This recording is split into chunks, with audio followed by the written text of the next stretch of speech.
이동관 방통위원장 지명을 두고 여야 공방이 이어졌습니다. 국민의힘은 야당의 반발은 공영방송 정상화가 두렵기 때문이라고 비판했고, 민주당은 인사 참사의 활용 점정이라며 지명 처리를 촉구했습니다.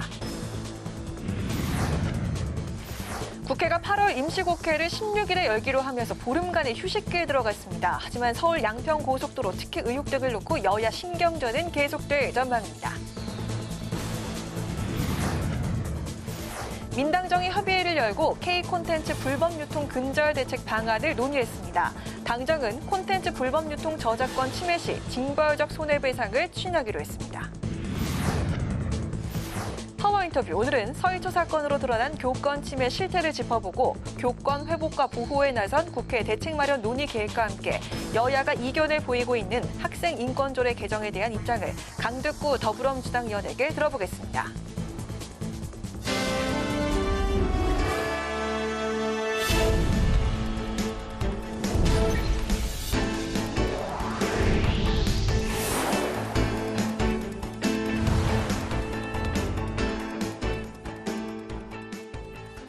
여러분 안녕하십니까? 7월 31일 월요일 국회 라이브 6 시작하겠습니다. 국회는 8월 중순까지 비회기 기간인데요. 여야는 지난 주말에 이어서 7월의 마지막 날인 오늘까지도 이동관 방송통신위원장 후보자 지명을 두고 극명하게 대치했습니다. 국민의힘은 야당의 반대를 두고 공영방송 정상화가 두렵기 때문이라고 몰아세웠고, 더불어민주당은 정부가 국민 반대에도 인사폭주를 멈추지 않는다며 지명 처리를 촉구했습니다. 보도에 김동희 기자입니다. 여야가 지난주 금요일 지명된 이동관 방송통신위원장 후보자를 두고 거친 신경전을 이어가고 있습니다. 국민의힘은 더불어민주당이 이동관 후보자를 반대하는 건 공영방송 정상화가 두렵기 때문이라고 주장했습니다. 또 방송 장악은 민주당 전문이라며 문재인 정부 시절 방송 장악이 더 심했다고 비판했습니다. TBS에 이어 공영방송마저 중립적인 방송으로 제 모습을 되찾으면 민주당의 주특기인 가짜뉴스 공세가 무력화될 수밖에 없기 때문에 어떻게든 방통위의 정상화를 막겠다는 속셈인 것입니다. 이어 인사청문회에서 객관적 사실과 근거로 의혹을 해명하겠다며 민주당을 향해 합리적 반대 사유가 있다면 청문회에서 밝히라고 다그쳤습니다. 국민의힘은 청문회에서 이 후보자가 방송의 공정성과 방송 분야의 정책 추진에 있어서 적임자라는 점을 부각한다는 방침입니다. 민주당은 이동관 후보자 지명이 윤석열 정권 인사 참사의 활용 점정이라며 지명을 철회하라고 맞섰습니다. 특히 지금도 대통령실 심기 경호에 열중하는 인사가 내각에 가득하다며 김영호 통일부 장관에 이어 이 후보자의 임명마저 강행해선 안 된다고 목소리를 높였습니다. 방송장악위원장 이동관 특보까지 더해지면 윤석열 정권은 홍위병 집합소라는 오명을 벗어나기 어려울 겁니다. 국민이 잠시 위임한 권력에 취해서 국민과 맞서는 것은 당랑거철입니다. 정의당도 이동관 후보자 임명은 국민의 입을 국민의힘으로 대체하려는 정부 여당의 언론 장악 시도라고 비판했습니다. 다만 민주당은 이 후보자의 인사청문회 보이콧 가능성에 대해선 한 달 내내 청문회를 해도 모자랄 정도로 의혹이 많다며 선을 그었습니다. 한편 이동관 방통위원장 후보자에 대한 국회 인사청문회는 8월 중순 이후에 열릴 것으로 전망됩니다. 국회 방송 김동희입니다. 숨가쁘게 달려오던 국회가 보름간의 휴식기에 들어갔습니다. 여야 대표도 잠시 휴식의 시간을 가질 예정인데요. 하지만 서울 양평고속도로 의혹 등 산적한 현안들이 많아 여야 신경전은 계속될 것으로 보입니다. 강민지 기자가 취재했습니다. 7월 임시국회가 지난주 종료되고 국회가 잠시 숨고르기에 들어갔습니다. 여야는 8월 임시국회를 다음 달 16일부터 열기로 했고 여야 대표도 나란히 휴가를 낸 겁니다. 김기현 대표는 기본소득 비판 등의 책을 읽으며 가족들과 베트남에서 휴가를 보내고 이재명 대표도 문재인 전 대통령이 추천해준 책을 읽고 하반기 전국을 구상할 계획입니다. 이렇듯 국회 일정은 잠시 쉬어가지만 여야 대치는 계속됩니다. 이동관 후보자의 인사청문회를 맡은 과방위는 이미 우주항공청법 설치를 위한 특별법과 KBS 수신료 분리 문제를 놓고 파행을 거듭하고 있어 여야 갈등의 골은 더욱 깊어질 전망입니다. 민주당이 지난 27일 제출해 본회의에 보고된 서울 양평고속도로 관련 국정조사도 뇌관입니다. 국민의힘은 국정조사가 정쟁의 수단으로 악용되고 있다며 반대하고 있는 반면 민주당은 국정조사를 통해 반드시 의혹을 해소해야 한다는 입장입니다. 국민적 기대는 아랑곳하지 않고 계속 정치적으로 공세를 취해서 정부를 흔들고 또 총선 앞두고 선거 전략으로 활용하겠다는 그런 뜻으로 읽혀집니다. 국민적인 의혹도 더욱더 커졌습니다. 원안으로 추진을 해야 되고 국정조사를 해야 된다고 하는 민주당의 입장을 재확인했고 거기에 변화가 없습니다. 또 쌍방울그룹 대북송금 사건과 관련해 검찰이 다음 달 중 이재명 대표에 대한 구속영장을 청구할 것이란 관측이 나오면서 이 대표 수사를 둘러싼 여야 공방도 이어질 것으로 예상됩니다. 이 밖에 후쿠시마 오염수 방류 문제와 본회의에 부의되어 있는 노란봉투법, 방송법, 민주당이 재추진을 예고한 간호법까지 7월에 이어 8월에도 여야의 뜨거운 공방이 계속될 전망입니다. 국회방송 강민지입니다. 국회 과학기술정보방송통신위원회 우주항공청 설치 관련 법안을 심사하기 위한 안건조정위원장 선출이 또다시 불발됐습니다. 민주당은 과방위 야당 간사인 조승래 의원에게 위원장을 맡겨야 한다고 주장하고 있는 반면 국민의힘은 경쟁 법안을 발의해 이해충돌 소지가 있는 조 의원 대신 변재일 민주당 의원을 추천하며 맞서고 있습니다. 안건조정위는 이견을 조정할 필요가 있는 법안을 최장 90일까지 심사하기 위해 설치하는 기구로 여야 의원 6명으로 구성되며 3분의 2 이상이 찬성하면 법안을 통과시킬 수 있습니다. 국민의힘과 정부가 K콘텐츠 불법 유통 사이트에 대해 최대 3배 징벌적 손해배상을 추진하기로 했습니다. 당정은 국회에서 티빙 등 민간업체 관계자들이 참석한 가운데 민당정 협의회를 열고 징벌적 손해배상제 도입과 함께 대법원 내 양형위원회와 협의를 거쳐 양형 기준을 높이는 방안도 적극 검토하기로 했습니다. 또 신고 포상제 적용을 검토하고 해외에 서버를 둔 사이트를 수사하기 위한 국제 공조 확대 대책도 마련해 적극적으로 추진하기로 했습니다. 더불어민주당 이재명 대표가 이태원 참사 유가족들을 만나 이태원 참사 특별법 제정을 약속했습니다. 이 대표는 오늘 이태원 참사 유가족 간담회에서 진상규명과 충분한 지원 대책, 향후 재발 방지를 위해 반드시 이태원 참사 특별법을 통과시키겠다고 말했습니다. 이 대표는 또 정부와 여당이 이 문제를 자꾸 뒤안길로 숨기고 밀어내려고 한다는 생각을 지울 수 없다며 특별법 제정에 정부 여당의 참여를 촉구했습니다.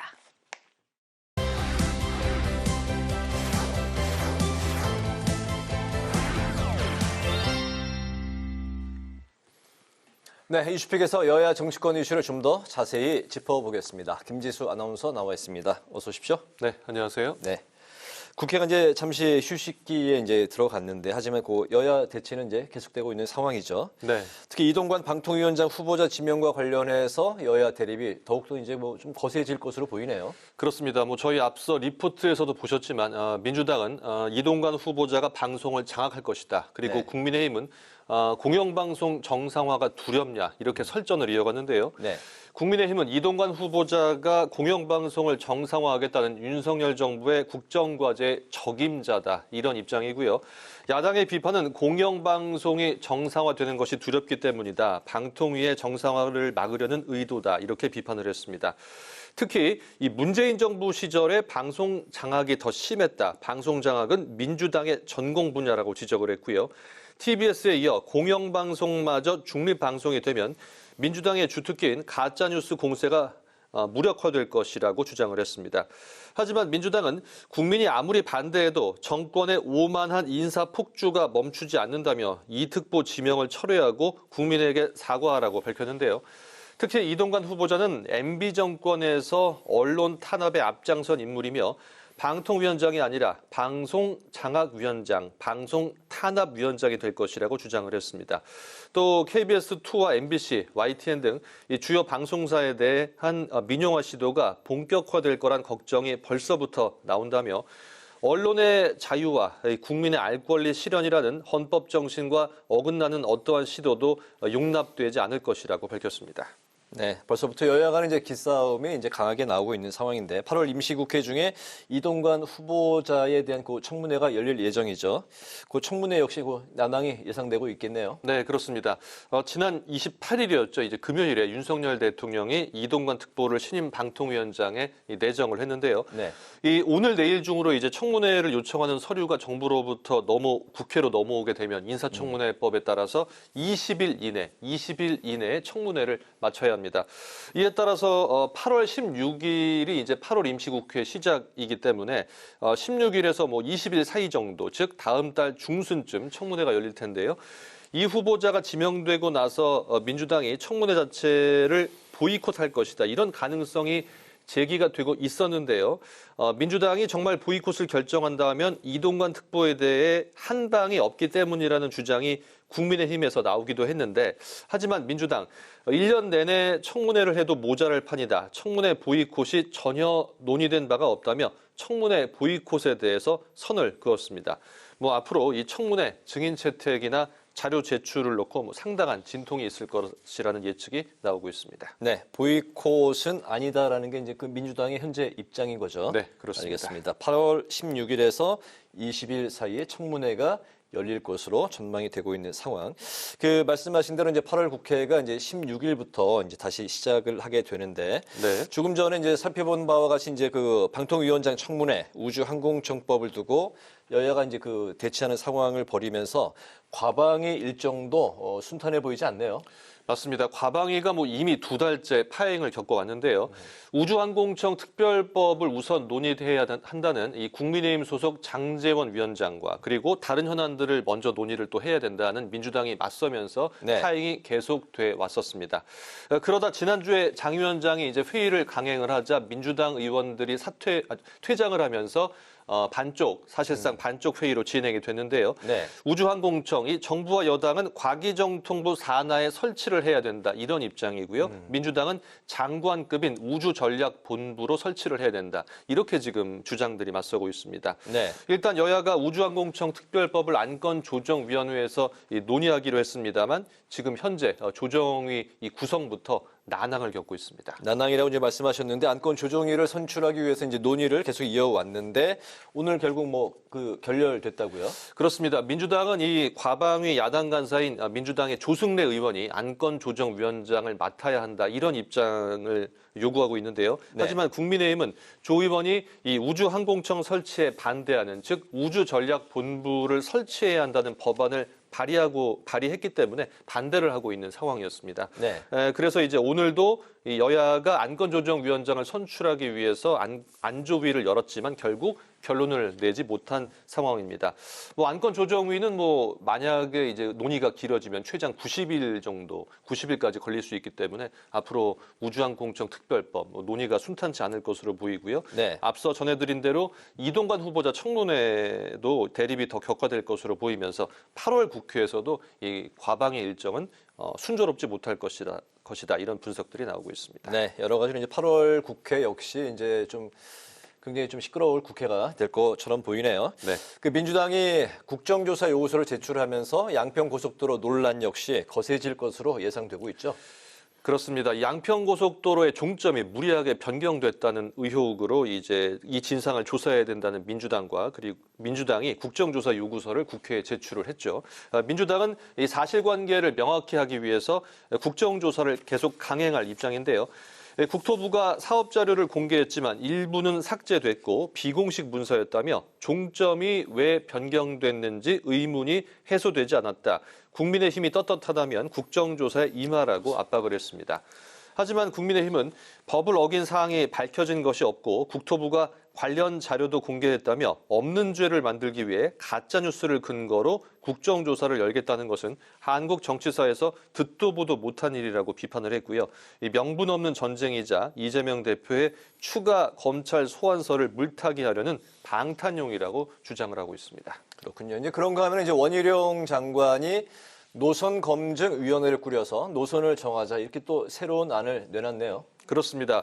이 김건희 여사 일가에게 특혜를 주기 위해서 종점을 변경했다는 의혹 때문에 불거진 만큼 이 원 장관, 여야가 노선검증위원회를 꾸려서 이 노선을 정한 뒤에 사업을 재개하자 이런 입장을 밝혔습니다. 네. 이번 사안이 이미 정쟁화됐기 때문에 이를 벗어나려면 이 전문가를 통한 과학적 측면과 또 상임위를 통한 진실 규명의 과정이 필요하다는 건데요.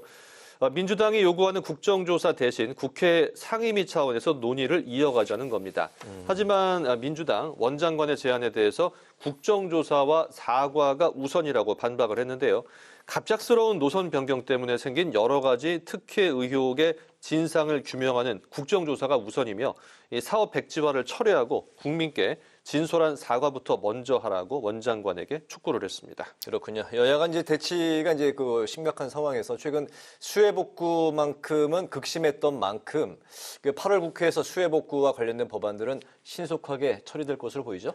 네, 그렇습니다. 오늘 국회에서 수해복구 지원을 위한 태스크포스, 즉 TF 회의가 두 번째로 열렸습니다. 네. 두 번째로 열렸는데 이 8월 국회에서 수해 관련 법안들을 신속하게 처리하기로 여야가 뜻을 모았습니다.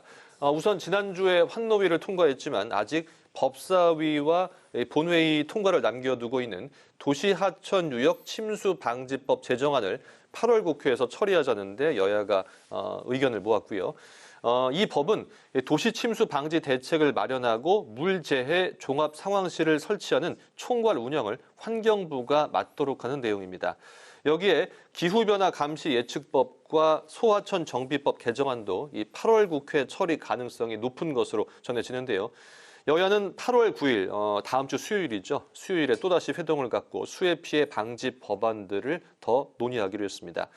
여야가 각종 현안을 두고 극한 대립을 이어가는 와중에 이처럼 서둘러 법안을 처리하는 것이 다행이긴 하지만 장마가 다 끝난 후에야 법안을 처리하는 것에 대해서 너무 늦었다는 비판도 함께 나오고 있는 상황입니다. 그렇군요.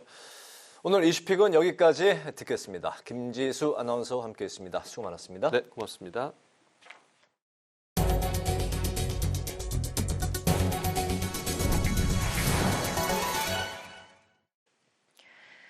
미래 청년 예술 세대 일자리 창출 방안을 모색하는 토론회가 국회에서 열렸습니다.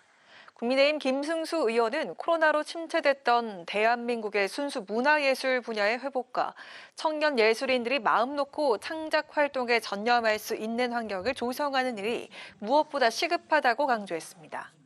김혜경 한국미래문화예술포럼 대표는 문화예술 분야 청년 일자리 창출 방안으로 예술행정고시 도입과 전국 국공립예술단체 확장, 지방예술단의 공무원 직렬제 신설 등을 제안했습니다. 국내 소방기술의 경쟁력 강화를 위해 소방산업진흥 전담기관 설립을 논의하는 토론회가 국회에서 열렸습니다. 토론회를 주최한 더불어민주당 이모선, 오영환 의원은 대형화, 복합화되는 재난에 대응하기 위해 전문 인력 육성과 체계적인 장비 보급 등을 집중적으로 수행할 수 있는 전문기관이 절실하다고 강조했습니다. 발제에 나선 김재홍 소방청 소방산업과장은 먼저 한국소방산업기술원의 산업진흥조직을 개편해 기반을 활성화하고 장기적으로 소방산업법 개정을 통해 전문기관 설립을 추진해야 한다고 조언했습니다.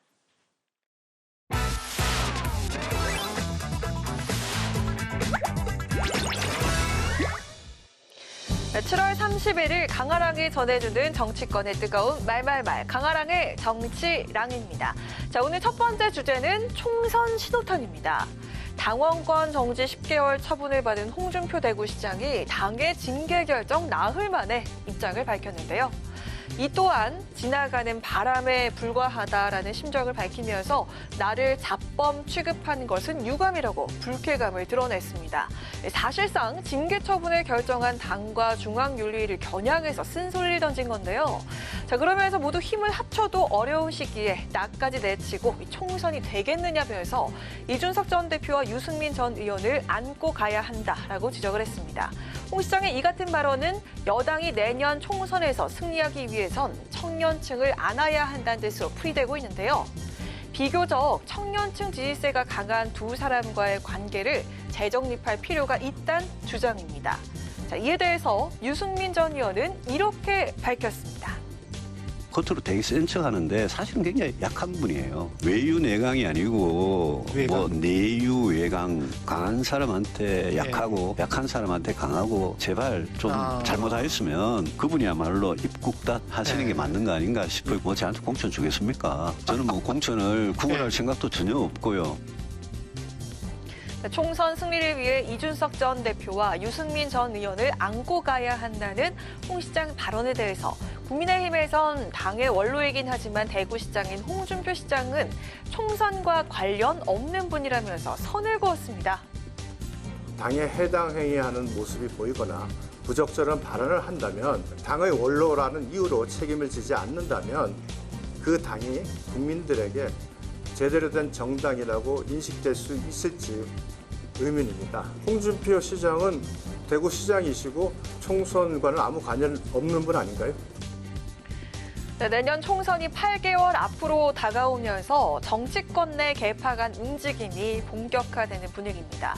총선을 향한 지형 변화는 앞으로 얼마나 많은 변수를 맞게 될지 궁금해지는 대목입니다. 이어서 두 번째 주제, K 의원입니다. 최근 정치권 일각에서 이재명 민주당 대표의 10월 퇴진설이 제기된 상황이죠. 이재명 대표가 추석 직후 10월에 사퇴하고 이후 열리는 전당대회에서 친명계 의원인 K 의원을 후임 당대표로 밀 것이라는 설이 나온 것인데요. 해당 K 의원의 유력한 후보로 김두관 의원이 지목이 됐습니다. K 이니셜을 가진 민주당 의원 중에 당대표를 할 수 있는 경력과 친명계 지지를 얻을 수 있는 의원은 김 의원밖에 없다는 분석에서인데요. 자, 김 의원은 이 같은 해석에 전면 부인하고 나섰습니다. 전혀 사실무근이고요. 제가 그런 정치를 잘 안 한다. 아마 뭐 또 여러 가지 사법 리스크 문제와 관련해서 해나되고 있는 부분들이 있지만 당 지도부에서 충분하게 대응하는 준비를 하고 있고 10월 전당대회라는 게 가정인데 전혀 그럴 가능성이 높지 않다고 보고 있고요. 그런 정도의 큰 그림이 그려졌다면 여의도의 정식으로 소문이 났겠죠. 전혀 들은 바가 없고.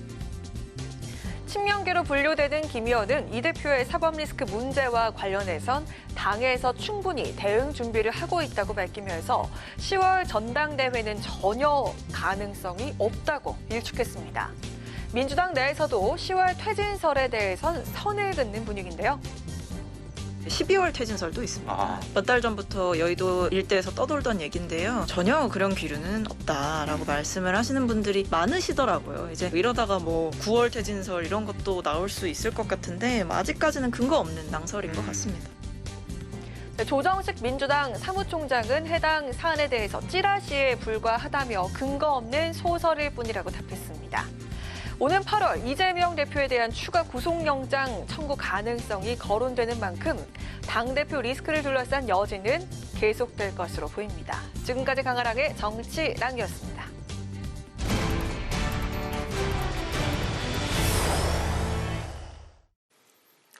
네, 국회가 8월 임시국회 개원까지 약 2주간 휴직에 들어갑니다. 하지만 수해복구 논의가 계속되는 한편 이동관 방통위원장 청문회 등을 둘러싼 공방도 이어질 전망인데요. 오늘은 이용호 국민의힘 의원을 연결해서 자세한 관련 이야기를 들어보겠습니다.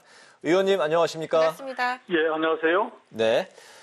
오늘 여야 수해복구 TF가 두 번째 회의를 열고 수해 입법을 논의했습니다. 당정은 피해 지원금을 대폭 늘리고 특별재난지역 추가 선포도 검토하고 있는데요. 의원님 지역구인 전북 남원도 2020년 섬진강 홍수 때 이제 피해가 크지 않았습니까? 해마다 반복되는 수해 이제 보다 현실적인 지원 그리고 이제 대책이 마련되어야 한다는 목소리가 높은데요. 이 관련한 말씀부터 좀 들어볼까요? 네, 맞습니다. 우리 이번에 2차 여야 간의 수해 복구와 피해 지원을 위한 태스크포스 회의를 했는데요. 네. 거기에서 수해 방지 법안을 논의를 해서 도시 하천 유역 침수 피해 방지 대책 법안을 8월 중에 처리를 하기로 했습니다. 저희 지역도 제 지역이 남원인데요. 남원시도 2020년도에 섬진강을 방류한 것과 또 폭우가 겹쳐서 우리 지역에 큰 피해를 입은 바가 있습니다. 당시에 굉장히 가슴 아팠는데요. 네. 그때도 이제 그 특별 재난 지역을 선포를 했었는데 당시에 느낀 것은 재난지역 선포해도 그 피해에 턱없이 부족해요. 그 복구하는 데도 그렇고. 그래서 이번에는 좀 대통령께도 말씀하셨지만 한시적으로라도 좀 그 지원금을 대폭 상향토록 하는 게 필요하겠다 이렇게 말씀을 하신 바가 있습니다. 일부 지역에서 추가로 특별 재난지역 선포를 요구하고 있는데 곧 있을 거라고 생각을 하고요. 지금 잘 알다시피 기후변화로 정말로 그 재난이 예측이 안 되는 것 같아요. 금방 폭우가 막 극한적으로 왔다가 또 폭염이 왔다가 또 우리가 예측하지 못하는 여러 가지 재난이 수시로 발생하기 때문에 사실 기존의 재난 대책을 과감하게 좀 정립할 필요가 있다 이렇게 생각을 합니다. 네. 그래서 좀 더 촘촘하게 재난 대응책을 만들고 늘 상시 점검할 필요가 있겠다 이렇게 생각을 하고 있습니다. 네. 네. 자, 그리고 그 새 방통위원장의 이동관 특보가 지명되면서 8월 임시국회 최대 격전지가 이동관 청문회가 될 거란 전망이 높은데요. 자, 야당은 인사청문이 아닌 이 수사 대상이라면서 내정 철회를 촉구하고 있습니다. 인사청문회 보이콧을 시사하고 있는 야당, 이거 어떻게 대응해야 한다고 보시는지요? 아니 뭐 대응할 게 없고요. 일단 청문회는 일단 그 지명하게 되면 열도록 돼 있는 것이거든요. 여러 가지 뭐 논란이 이 야당에서는 그 의혹과 논란을 제기하고 있지만 저희가 보기에는 또 어느 정도 그 설명이 되는 부분도 많이 있고 특히 이동관 지명자 같은 경우는 본인이 극구 아니라고 하는 입장을 밝히고 있기 때문에 청문회를 열어서 과연 실질적 진실이 무엇인가를 규명할 필요가 있다 저희는 그렇게 생각하고요. 처음부터 청문회를 열지 않는 것은 전략적으로 보면 하책이다. 예를 들면 국민들이 볼 때 아니 청문회도 열지 않고 의혹 제기로 연속하는 것은 국민들이 이런 이동관 후보자에 대한 알 권리를 제대로 보장하지 않는 그런 것이기 때문에 저는 야당에서 보이콧한다는 것은 스스로 잘못된 선택을 하고 있다 이렇게 생각을 합니다. 네. 현재 당내 유일한 호남 지역 의원이신데요. 이번 그 조광특위 면접에서 서울 마포갑에 이제 지원을 하셨습니다. 이 지역 서울 마포갑은 특정 정당을 지지하지 않는 수도권의 스윙 스테이트로 이제 분류가 됐던 곳인데, 근데 이제 좀 기류가 좀 달라졌습니다. 19대 때부터는 내리 3선 그 민주당의 노웅래 의원이 이제 승리를 했기 때문에 현재 그 국민의힘 입장에서는 좀 험지로 분류가 될 수 있는 곳인데 굳이 호남을 떠나서 이 수도권으로 입성 도전을 결정하신 이유 굉장히 궁금하거든요. 어떠실까요? 네. 지난 대선에서 저는 당시에 정권 교체가 민심이라고 생각을 했고요. 그래서 윤석열 후보를 선택을 했습니다. 제가 선택한 윤석열 정부가 성공하기 위해서는 지금 같은 여소야대를 극복하고 내년 총선에서 승리를 해야 되는 것이거든요.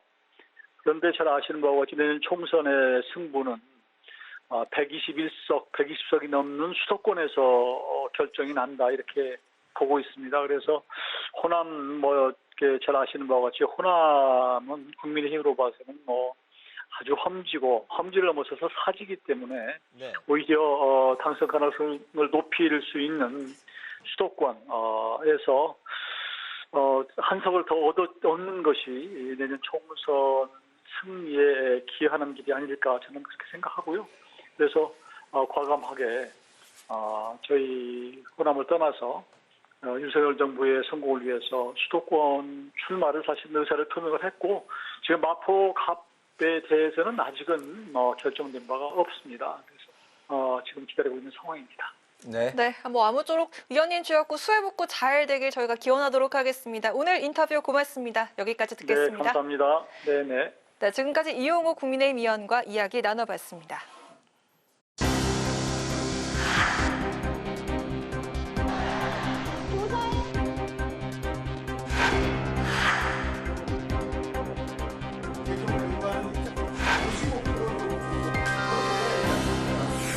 학생 인권 중심에 기울어진 교육 환경을 바로잡아야 교권 붕괴를 막을 수 있을 것입니다. 학생 인권과 교권은 상충하는 것도 아니고 양자택일의 문제도 아닙니다.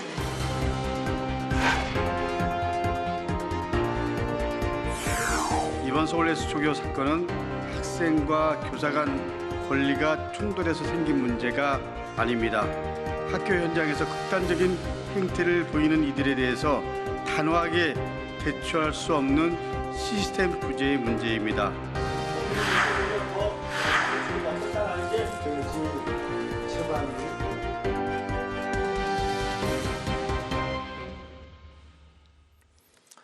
폭염 경보가 내린 지난 주말에도 3만 명이 넘는 교사들이 거리로 나왔습니다. 교사의 꿈을 맘껏 펼치기도 전에 저버린 한 초등교사가 죽음으로 말하고자 했던 건 무엇이었을까요? 오늘 파워 인터뷰는 더불어민주당 강덕구 의원과 함께 위기에 처한 교권의 실태를 짚어보고 또 국회가 해야 할 일은 무엇인지 들어보도록 하겠습니다. 의원님 어서 오십시오. 네, 반갑습니다. 반갑습니다. 안녕하세요. 인사드리겠습니다. 안양시 만안구 출신 강덕구 의원입니다. 네, 반갑습니다. 반갑습니다. 네, 반갑습니다. 한 4, 5개월 만에 출연하신 거죠? 예. 네. 네, 여러 번 나오셨는데 오늘 그 지역구를 특별히 언급을 하시는 이유는 아무래도 총선이 다가왔기 정치인은 때문일까요? 지역구를 네. 기반으로 하는 거니까요. 네, 맞습니다. 솔직히 말씀드립니다. 네, 예, 그렇습니다. 이해해 주십시오. 예. 항상 좀 털털하게 예. 진솔하게 말씀해 주셔서 오늘도 이렇게 좀 좋은 네. 분위기 속에서 인터뷰가 이어질 것 같습니다. 기대해 보겠습니다. 예, 감사합니다. 방금 제가 이제 서두에 말씀을 드렸는데 그 추모 집회에 나온 교사들이 생존권을 보장하라 이런 이제 구호를 외치는 상황이고 또 교사는 학생에게 훈육, 훈계, 주의를 줄 수 있다는 말을 법에 넣어야 하는 그런 또 뭐 현실까지 저희가 이제 좀 맞닥뜨리는 상황이 된 것 같습니다.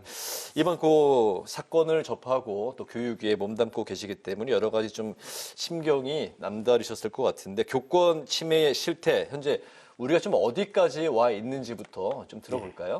일단 3만여 명의 선생님들이 광화문에 모이셨습니다. 사실 중요한 점은요. 이분들은 특정 교원단체가 주도해서 그런 게 아니고요. 네. 자발적으로 개인적으로 다 모였다라는 겁니다. 그만큼 이번 소위 말하는 서희초등학교 관련한 안타까운 죽음에 대해서 다 공감한다라는 겁니다. 예, 그리고 네. 생존권 문제라고 절박하게 호소합니다. 사실은 어떻게 보면 생존권 문제라는 건 다른 말로 최소한 교육을 활동할 수 있는 좀 권리를 인정해달라. 그리고 그런 환경을 만들어달라. 이런 절박감의 다른 얘기입니다. 이번에 서희초등학교 선생님이 안타까운 선택을 하셨는데 이 부분은 사실 그 학교 현장은 이미 다 일상화되어 있습니다. 저희가 조사한 거나 아니면 다른 기관에서 조사한 거 다 보면 대체적으로 7, 9이 교사가 교육할 수 있는 권한, 소위 말하는 교권이 이미 무너지고 있다라는 부분들에 대해서 다 인정을 하고요. 그리고 이렇게 자발적으로 나온 가장 큰 이유는 이 문제가 우리 선생님, 돌아가신 선생님 개인의 문제가 아니고 또 특정한 누구의 문제가 아니고 우리 모두의 문제고 나의 문제일 수 있다라는 그런 공감 때문에 이렇게 모였다고 생각하시면 될 것 같습니다. 네. 아무래도 그 아쉬운 지점이 좀 있습니다. 한 발 늦었다라는 그 이야기를 드리고 싶은데요. 수해 관련 법안도 그 수해가 난 뒤에야 좀 본회의를 통과를 하게 됐고 좀 더 일찍 좀 대책이 세워졌더라면 이번 이 비극을 좀 막을 수 있지 않았을까 하는 그런 안타까운 마음이 좀 드는데 교권 회복 대책 역시도 좀 뒷북 대응이다. 이 비난을 좀 피해갈 수는 없을 것 같습니다. 예, 한 발 늦었다라는 말씀하셨는데요. 뭐 그 부분도 교육부나 또 교육감협의회나 또 예를 들면 국회에서 다 함께 반성해야 된다고 생각을 합니다. 그렇지만 저도 예를 들면 관련 법안을 냈고요. 또 이태규 의원도 관련 법안을 냈는데 네. 사실 이게 주요 법안으로 좀 다뤄지지 않은 바람에 네. 아직까지 우리 법안 소위에 올라오지 않았던 부분도 있고요. 그랬군요. 상대적으로 교육부에서 나름대로 교권에 대해서 관심이 있었다고 하지만 이 부분에 대해서 좀 상대적으로 좀 이 주요 현안으로 다루지 않은 경향도 있었고요. 또 교육감협의회에서는 교육부에다 이 부분에 대한 건의안도 냈고 그랬는데 이 피드백이 잘 안 된 부분도 있지요. 그렇지만 결과적으로 분명히 말씀드리면 교육부나 또 국회에서나 교육감협의회에서나 다 이런 결과에 대해서는 반성해야 된다. 이게 뭐 전제로 말씀드립니다. 네, 그 법안 이야기가 나와서 그런데 바로 이 질문 드리도록 하겠습니다. 예, 예. 그 현재 교육에 계류 중인 교권보호 관련 법안 중에 그 의원님께서 발의하신 게 2건인데요. 의원님이 내신 그 교원지휘법 개정안과 초중등 교육법 개정안 이거 어떤 내용인지 좀 설명을 부탁드리겠습니다. 예, 우리 소위 제가 그 아동학대에 관련된 법안은 우리 선생님들의 정당한 교육 활동을 인정해야 된다. 이걸 아동학대적 관점에서 바라보면 안 된다라는 게 제가 초중등 개정안을 낸 주요 법안 내용이고요. 그리고 예를 들면 이런 일이 당했을 때 학교장 선생님은 예를 들면 경찰이나 예를 들면 법원에 이런 부분에 대해서 분명히 좀 입장을 낼 수 있도록 해야 된다라는 게 우리 교원지휘법 관련된 내용입니다. 그렇군요. 예. 초중등 교육법 개정안에 대해서는 지금 뭐 말씀을 일단 다 하신 거죠? 네, 그 교원지휘법 개정안은 어떤 내용일까요? 교원지휘법 개정안 관련해서 조금 전에 말씀하신 대로 이제 국민의힘 조경태 그리고 이태규 의원, 서정숙 의원이 낸 법안들이 있는데 그중 이태규 의원의 교원지휘법 개정안 교권 침해 행위를 학생부에 기록하자는 법안에 상당히 그 야당을 중심으로 지금 강하게 좀 반대하고 있는 걸로 알고 있습니다. 그 맞습니까? 그 이태규 의원안의 핵심이 바로 말씀하신 생기부에 우리 교권 침해에 관련된 부분을 기록해야 된다라는 게 주요 법안 내용인데. 네, 학생에게 이제 학폭을 가했을 경우는 이제 그거는 이제 생기부에 기재가 현재 이미 되고 있죠. 예, 그렇죠. 근데 학생이 그 교사에게 뭔가 잘못하고 이런 그 폭행을 가했을 경우 그게 학생 기록부에 기재되지는 지금 않고 있는 현실이기 때문에 여기에 대해서도 뭔가 좀 보완이 필요하지 않냐 그 목소리도 나오고 있거든요. 근데 그 민주당이 반대하는 입장은 어떤 건가요? 실제로 교사분들의 입장이 제일 중요하다고 생각하는데요. 그 교육부에서는 예를 들면 교사들의 한 90% 이상이 그렇게 생기부에 기재하는 것에 대해서 찬성한다고 얘기를 했는데 이 교사단체가 얘기한 그 여론조사한 결과를 보면 또 예를 들면 이 교권 침해 관련해서 생기부에 기재를 하는 것에 대해서 64% 정도가 또 반대하는 걸로 나와 있습니다. 이 부분에 대한 사회적 합의가 좀 필요하다고 생각을 하고요. 우리 민주당이나 저 같은 사람이 가장 반대하는 큰 이유는 학폭 관련된 부분을 생기부에 기재하면서 학교가 사법시장화로 이렇게 바뀌고 있습니다. 그래서 이런 부분들을 꼭 예를 들면 사법의 영역에 맡기는 것이 맞냐 이런 거에 대한 고민들을 하면서 좀 더 교육적 관점에서 바라봐야 되는 거 아니냐 이런 입장에서 저희들이 반대하는 이유기도 합니다. 그렇지만 예를 들면 이 부분에 대해서는 좀 더 사회적 고민과 합의가 필요하다고 생각합니다. 네, 알겠습니다. 그렇군요. 그 학생 인권 조례에 대해서 그 관련한 질문을 좀 드려보겠습니다. 정부 여당은 교권 침해 배경을 학생 인권 조례로 보고 이제 여기에 대해서 이제 손을 본다는 방침인데 학생 인권 조례가 이제 그 긍정적인 효과도 있지만 그동안 이제 비판도 꾸준히 좀 제기되어 왔었거든요. 의원님은 이 부분에 대해서는 학생 인권 조례 어떤 입장이실까요? 저는 그 학생 인권 조례와 교권이 상관관계가 있냐? 사실 예를 들면 17개 광역 교육청 중에서 학생 인권 조례가 있는 교육청은 6개 교육청입니다. 근데 학생 인권 조례가 있는 교육청과 없는 교육청과 비교했을 때 학생 인권 조례가 있는 교육청이 예를 들면 교권에 더 예를 들면 좀 문제가 있었다든지 이런 상관관계가 없다라는 것이 데이터상으로 나와 있습니다. 그렇지만 또 이런 부분에 대한 고민도 동시에 필요하다고 생각합니다. 학생인권 조례가 처음 나왔을 때가 2010년, 2011년 요때인데 그때는 우리 학생들의 두발 자유라든지 그리고 학생체벌 금지라든지 이런 부분들이 사회적 이슈가 됐습니다. 그때는 예를 들면 어떻게 보면 교사보다도 학생 인권이 좀 더 필요하다는 사회적 목소리가 사회적인 공감이 있었는데 어쨌거나 지금은 자기 자식도 부모가 체벌할 수 없잖아요. 일정 정도 학생 인권 조례가 역할을 했다라고 생각을 합니다. 그렇지만 지금은 우리 그저께 교육이 열렸을 때 조희연 교육감이 학생에 대한 권리만을 생각하는 게 아니고 네. 학생의 책무에 대한 고민도 해야 된다.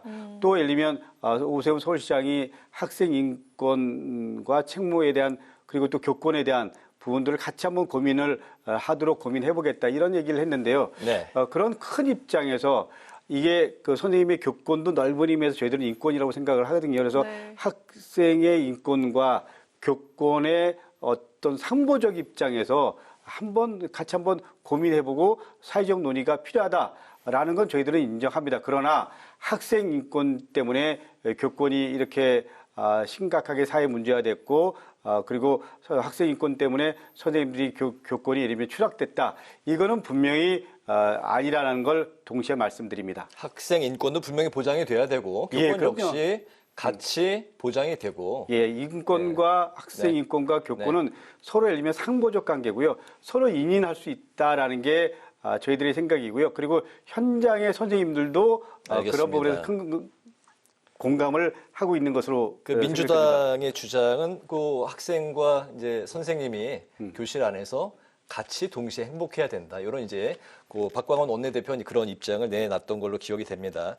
그 조희연 교육감이 학생 인권 조례에 대한 그 보완 필요성을 이제 그 조금 전에 의원님이 이제 언급을 이제 해주셨는데 그 이주호 장관은 학생 인권 조례의 그 사생활 보호, 휴식, 차별받지 않을 권리 등의 제약 조건이 좀 붙어야 된다. 그러니까 이제 뭐 결국 학생 인권 조례의 보완 수정이 필요하다는 입장인데 만약에 현재 그 인권 조례의 부작용, 보완 필요성이 있다면 좀 어떤 부분이 가해져야 된다. 이런 걸 좀 생각하신 부분이 있을까요? 조금 전에 말씀드린 대로 그야말로 학생 인권이라는 측면에서만 바라본 부분이 좀 있기 때문에 상대적으로 학생 권한에 대한 부분을 좀 더 예를 들면 가중치를 높였고 네. 학생 책무에 대한 부분은 상대적으로 좀 소홀히 한 부분이 있죠. 민주주의라는 게 권리만 있는 게 아니고요. 권리를 갖기 위해서는 해야 될 의무도 있는 거잖아요. 그러니까 좀 의무에 대한 고민도 서로 좀 같이 우리 교육청과 교육부 그리고 또 학생들과 함께 하는 것이 맞다라고 생각을 하고 그래서 큰 틀에서는 이제 한 2010년도, 2011년도와 지금 한 10여 년이 지난 지금은 패러다임이 그리고 사회적 환경이 많이 바뀌었으니까 교육부랑 좀 전에 말씀드린 대로 뭐 조희연 교육감 그리고 또 우리 학생들도 포함시키고 선생님들 포함시켜서 학생 인권의 큰 틀의 방향이 어떤 건지 이거에 대한 고민이 필요하고요. 동시에 조례는 예를 들면 지방자치의 산물입니다. 그러니까 대통령이 예를 들면 학생 인권 조례를 없애라. 이런다고 해서 없애는 게 아니고요. 예를 들면 경기도 그러면 경기도와 예를 들면 경기도의회와 경기도 교육청과 함께 고민해서 조례를 어떻게 할 건지 고민을 해야 되기 때문에 최소한의 예를 들면 우리 지방교육청의 자율성에 대한 존중도 동시에 필요하다고 생각합니다. 네, 그 서희철 교사를 죽음으로 몰고 간 직접적인 원인으로 지목되고 있는 게 그 학부모의 갑질과 또 민원입니다. 이와 관련한 설문조사를 또 발표를 하셨었는데요. 민원으로 그 정신과 상담을 받는 교사들이 상당히 많다고도 들었습니다. 이 학부모 민원을 교사에게 짐을 지우지 않고 합당하게 처리하려면 어떤 그 대책들이 논의가 되면 좋을까요?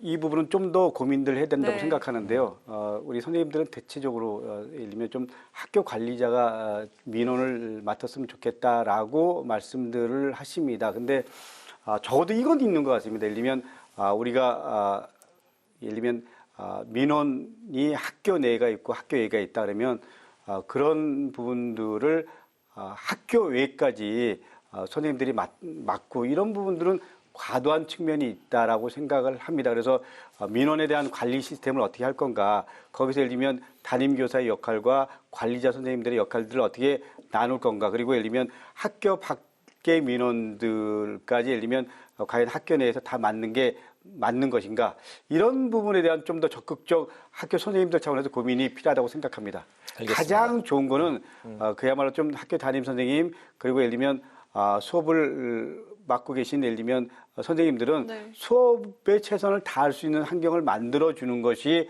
우리 아이들이나 선생님들이 가장 바라는 것일 겁니다. 알겠습니다. 다시는 이런 그 불행한 사건, 사고가 일어나지 않기를 바라면서 이제 좀 다음 사안으로 이제 넘어가 보겠습니다, 의원님.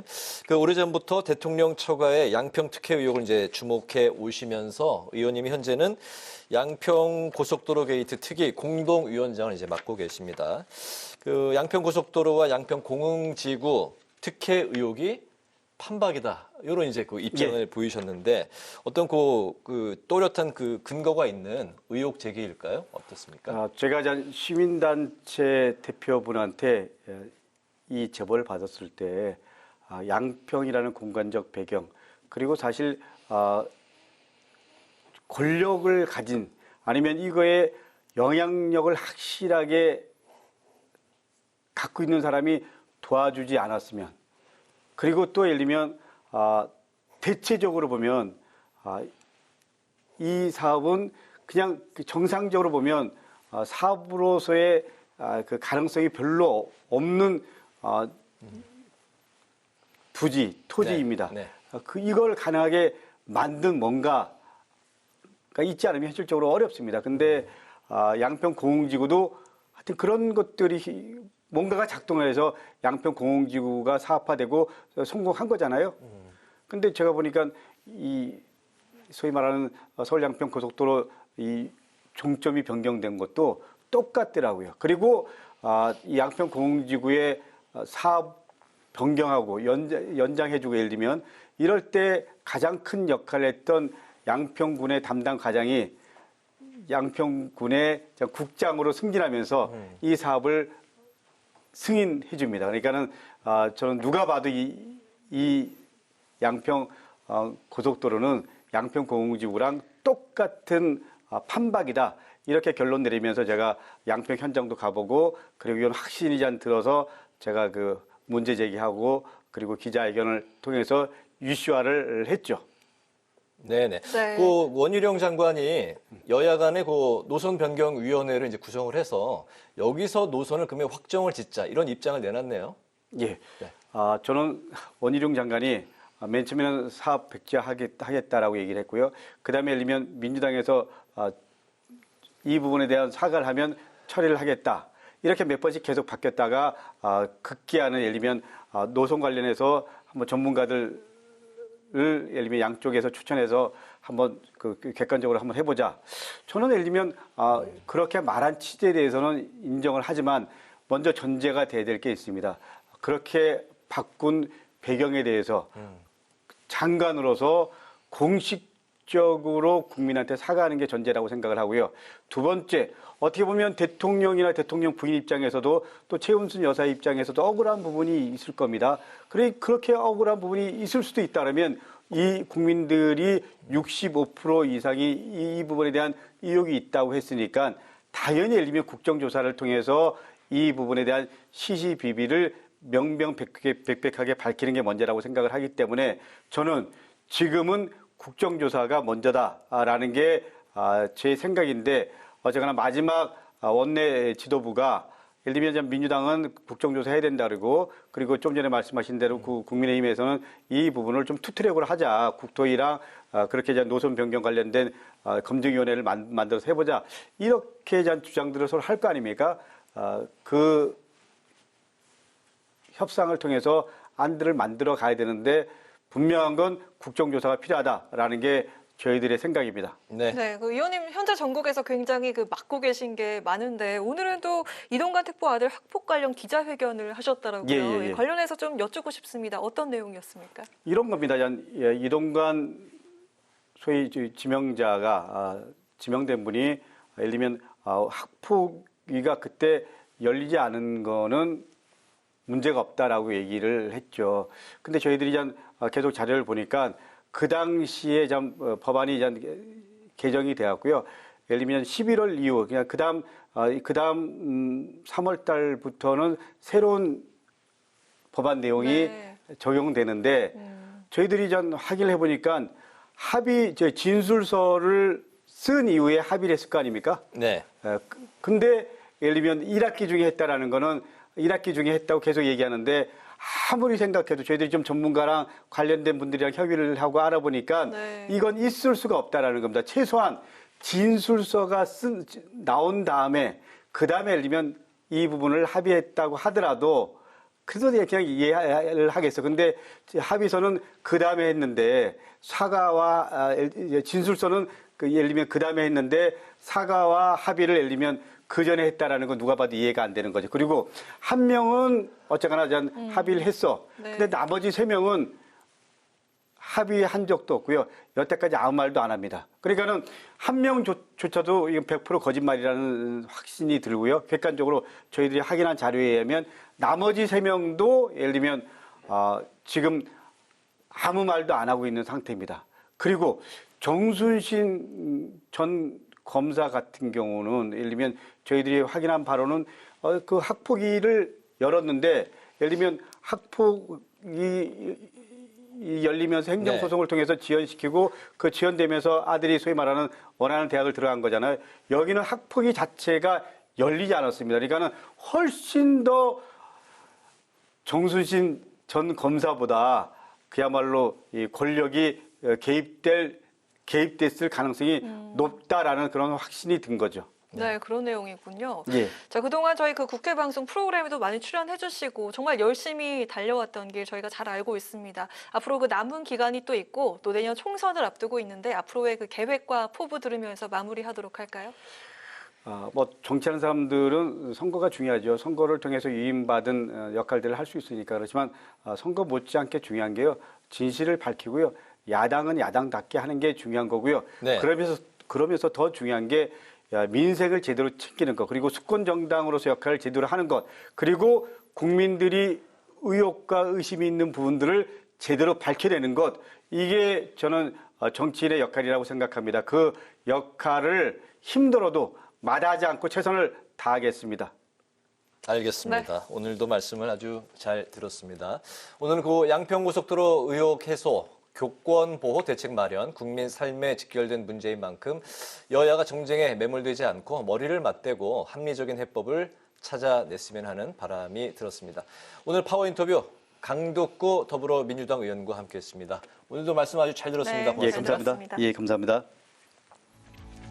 네, 오늘 국회 라이브 6는 여기까지입니다. 시청해주신 여러분 고맙습니다.